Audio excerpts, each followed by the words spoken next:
Today we are interviewing Kathleen S. Martin, who is the law librarian at the Montgomery County Law Library in Maryland. Prior to that, Kate, as Kathleen prefers to be called, was consecutively the librarian for 4 Washington, D.C. law firms, including most recently McKenna, Long, and Aldridge. Kate, let's begin with a little personal history. Could you tell us where you were raised and about your life, both when you were young and today? Well, I'm a California girl. I was born and raised in San Diego, California.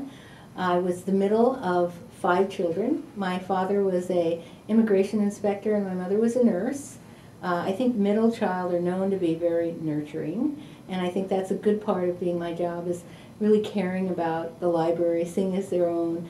I think I've used the expression, my library. I once had somebody who was here that was getting very noisy, and I came up to them and I said, "How dare you make this noise in my library?"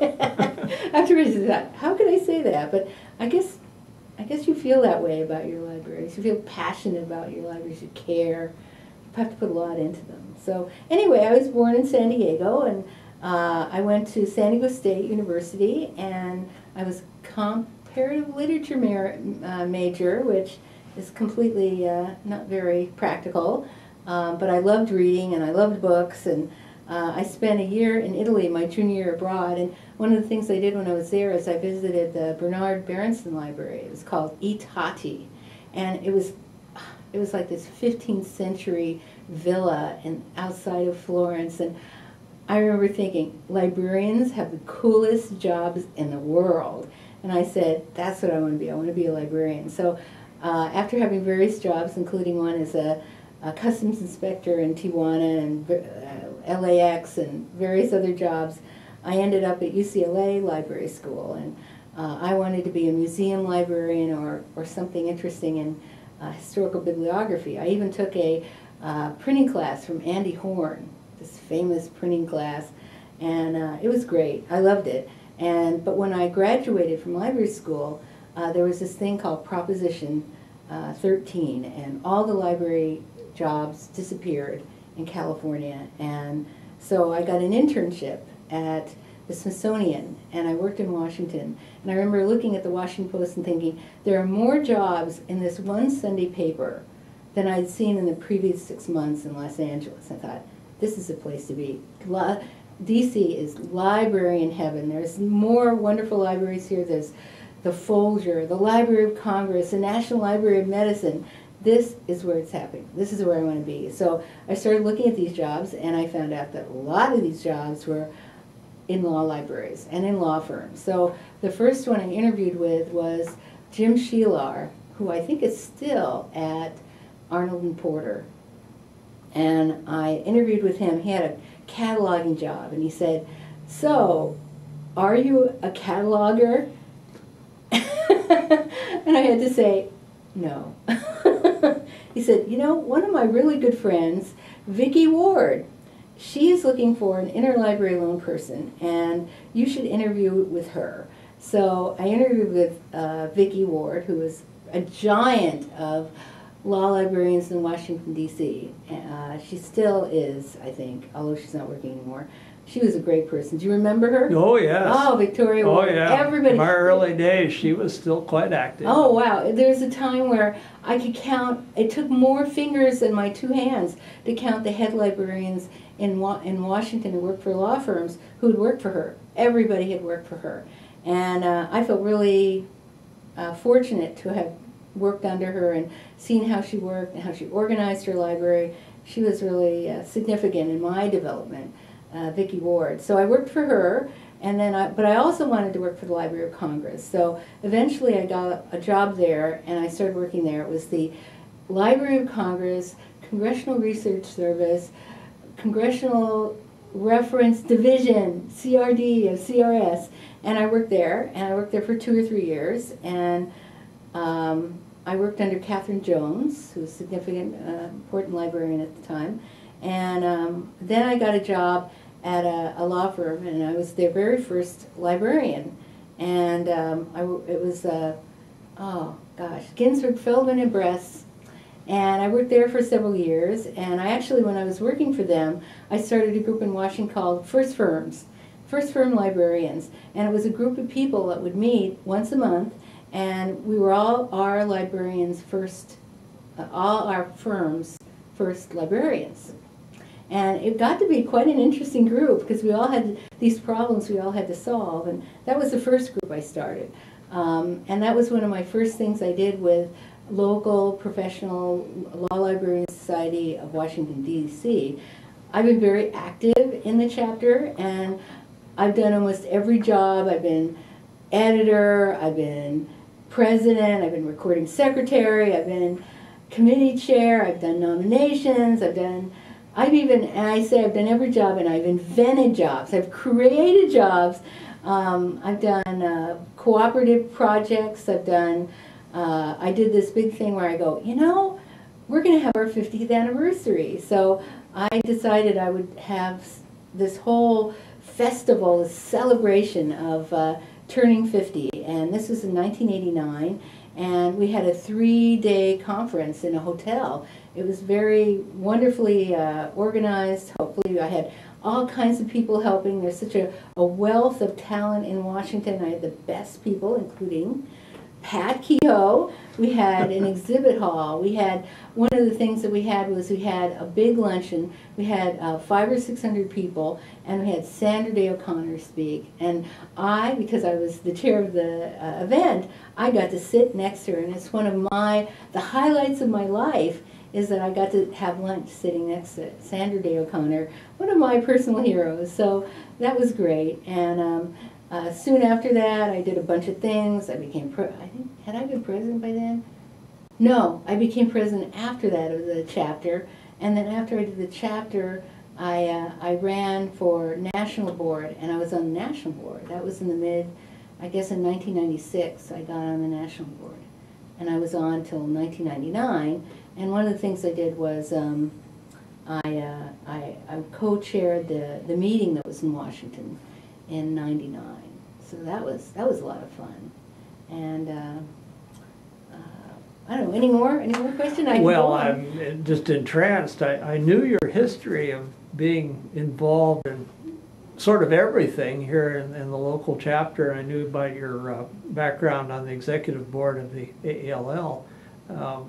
But you were one of these people who always seemed to be there, and you must have been a president's dream in that you would be asked to do something, and if you said yes, it was done, and it was done very well. And, right. And these were not easy projects.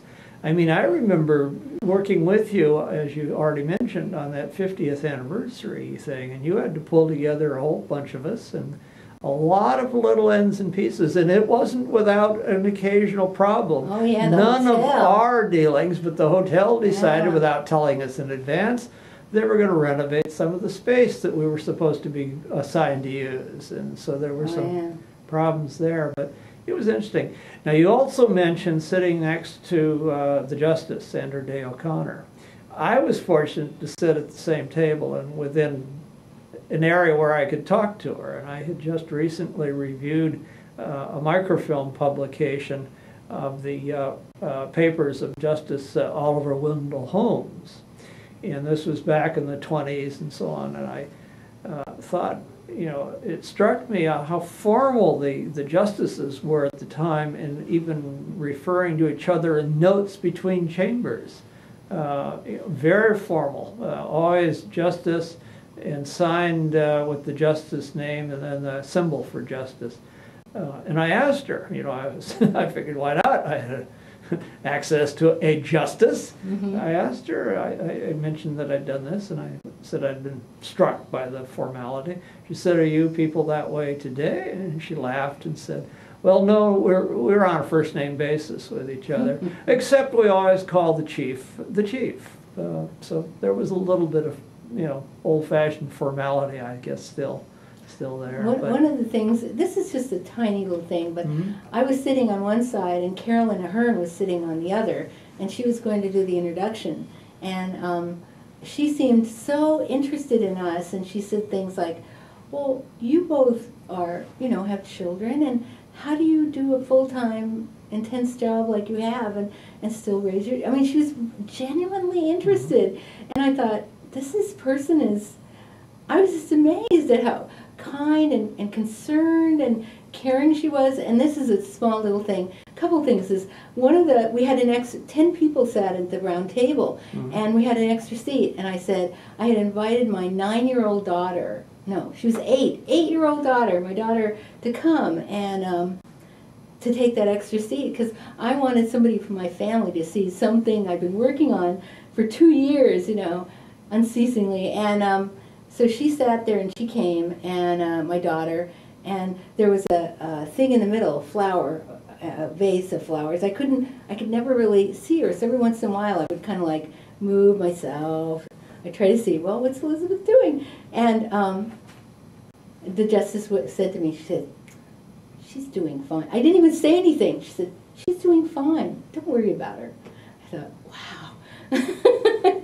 She's so observant. She's so kind. And another thing that happened, this is really tiny, is that we had decorated the speaker's podium with, it was the fall, with this decoration thing. And someone said, oh, that's so beautiful. Did the hotel give you those decorations? And before I could even say, Sandra Day O'Connor said, no hotel would do anything that nice. Kate must have brought that. And I looked at her and I went, yes! How did you guess? How did you guess? I thought, not many people, I mean, and this is a justice, one of my heroines, would be that kind and observant and, I don't know, warm. She was a very genuine person in all the right senses of the term. And of course, some of us think that she was a darn good justice, too. Oh, yeah, yeah. The pivotal justice for many years, I'm sure there are people on the other side who would see it perhaps a bit differently, but certainly a kind and warm person. That they couldn't take issue with. No, and her intellectual, some of her decisions and writing, on target, very reasoned, that was great. Which brings me up into why I think librarianship is so great is you get to meet all these wonderful people. That's been the greatest gift. Well, it's interesting. I have a current project I'm involved in. We're doing the interview as part of it, to go around and put together some interviews for our oral history project. And in connecting with colleagues, in connection with setting interviews up and doing them, your name keeps coming up. Primarily, or essentially, mostly from the firm librarians. Are you going to see Kate Martin? They knew I was going to come here at this point. And then they talk about all the things they've done that you've been involved in with those organizations that they're part of. And obviously, the private law librarians, SIS of ALL, but well beyond that, the first firms thing you described, that came up in conversation the other day with somebody. And obviously you are not just a leader, but you are perceived by your peers as a shaker. Kate, you've been talking about many of the things you did here in Washington, but your reputation elsewhere is well established as somebody who has been a real shaker in the profession. And I say that in a positive fashion. The other day I was conducting another interview for this same oral history project, and the librarian, who was from a firm, found out that I was coming here, and indeed asked if you were going to be included, and I was delighted to say yes, you were being interviewed for the project. And then she started to just sort of gush on about all the things that you've done for primarily the firm librarians in other areas, so the work you've done here and the National Association. She mentioned the first firms thing. I don't know if she had once been here, I don't remember, but or if that has grown beyond Washington, or that concept. Do you want to talk a little bit about some of the broader things you've done for the profession, especially for some of the librarians in like employment kind of situations that you were in? Well, beyond Washington, I've done things, most recently, I had my presidential year as the, I guess it was the chairship of the Private Law Librarians National Association. And when I started as president, the president who was supposed to be going in had resigned, and so the vice president-elect has resigned. So I had to go in as president without having any vice presidential year. I had to, you know, I'd never been on the board before. And that meeting was here in Washington. And I think that when I started, you know, it was like, I think it was 2009. And maybe it was 2008, 2009. And that was a very low point. And I think something like 167 private law librarians only had gone to that Washington meeting, and usually there's 2 or 3 times as many go. And I had to call people up and try to get them to chair different committees and see if they were coming to the meeting, and you know, get all this stuff together very quickly. And since I didn't have that year to work on it, and I just talked to people, and they just sounded so down and so, you know, like, oh, I don't know if I can come, and I'm not coming, and you know, I'm going through all these terrible times, and I just felt really bad. And so I said, I'm going to do something. I thought, I have worked for 30 years. I've talked to people. I've spent all this time organizing things. I want to do something that really puts people back. Give them something. Give them something back. And so I thought of the idea of having the summit. And to have a summit, which would have been the next year, which would have been Denver, and to invite people and to have very focused programming to PLL. So, because private law librarians always complain that they'd go to these programs and there'd be 2 academics, maybe a government person, and then a private, and then it really wouldn't be relevant. And I thought they needed something that was totally focused on what they were doing. And instead of being something negative like, oh, this is happening, and this bad thing is happening, and this library is closing, and you know, all these terrible things that were happening at the time, I said, I want something positive. I want something really good that people are going to read about and go, I have to go there, I have to be there. And so we did, and the overall theme was change. Change is opportunity.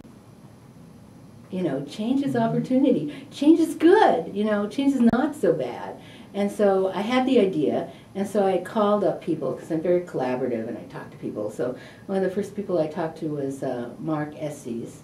And I said, what do you think if we do this? You know, he'd recently changed from the private to being a county library. And he said, that sounds like a good idea. And I said, we could have social media, we could have this, we could do it not just for the, then at the meeting, we could have a whole series of webinars that lead up. We could have a whole thing after where we keep talking about these issues. It could be a point of departure for all kinds of things. So I was really lucky because I talked to Carolyn Ahern and I got her involved, and I got some really superior people involved. Jonah Axelroth.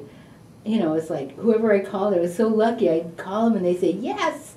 And so we did these webinars, and you know, usually they have 30 people, 20, 30, 40 people. And we were doing the webinars in a series of 5 webinars, and we would have over 100 people.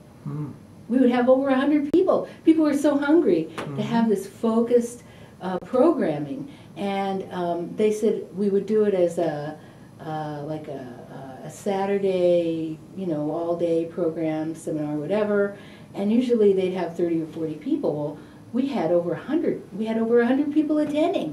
And that was the first year, and it was so successful, we decided to do it a second year. And we had over 200 people coming. And I think they did it the third year, this past, and they had 300 people. I mean, they didn't even have 200 people at that meeting in Washington. And these are all private law firms, and we got the best of the best, and we got people, you know, we tried to focus it like, what do private law librarians really want to know about?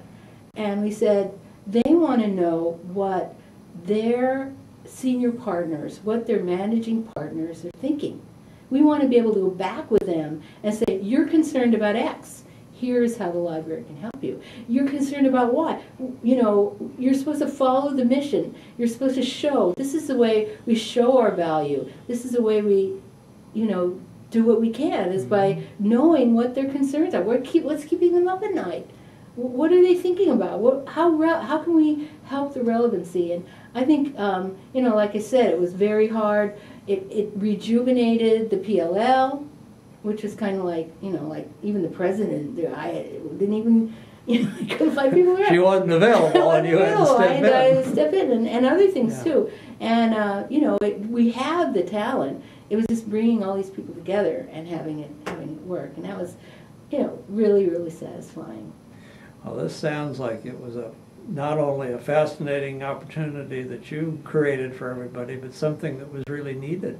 I mean, I've heard for years, and I'm sure everybody else has too, that so much of the programming in ALL tended to focus on the needs of other libraries, primarily the academics, and that many of the firm people for a number of years were going to SLA and to other organizations where the programming was a little more directed and their needs. But it sounds like you sort of brought all this together and under one big umbrella, and have met a real need. And certainly, let's hope it continues. Right. It probably will. Yeah.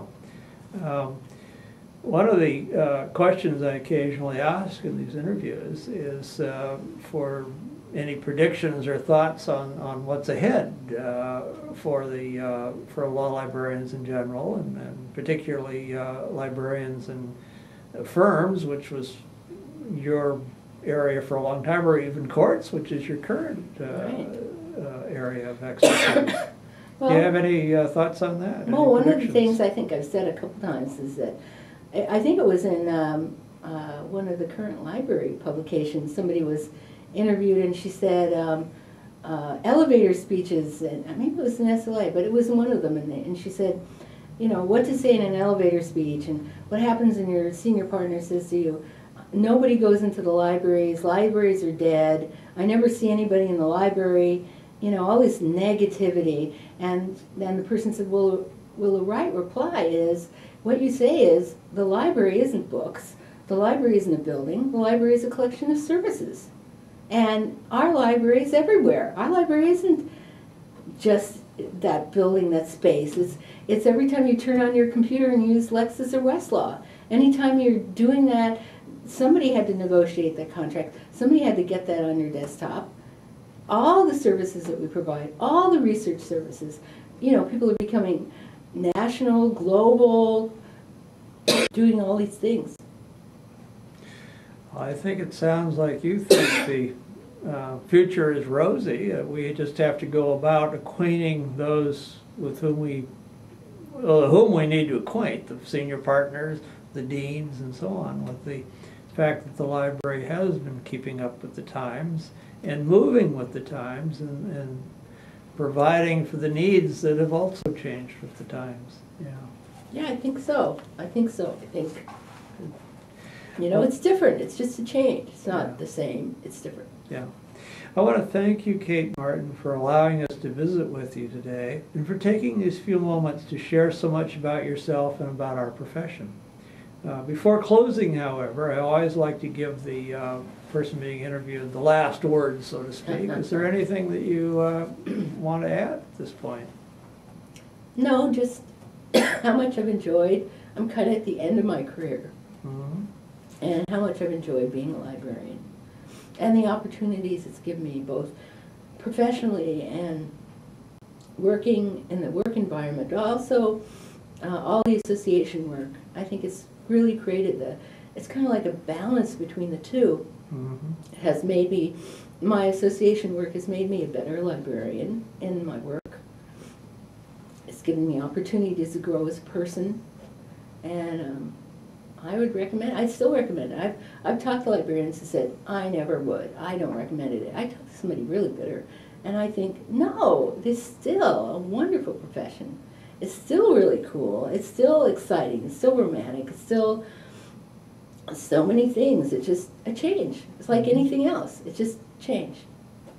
Well, it was a wonderful ride for me in the years I was active, and though I'm now retired, I have fond memories, and I believe when you move into the retirement, you're going to have exactly the same kind of fond memories.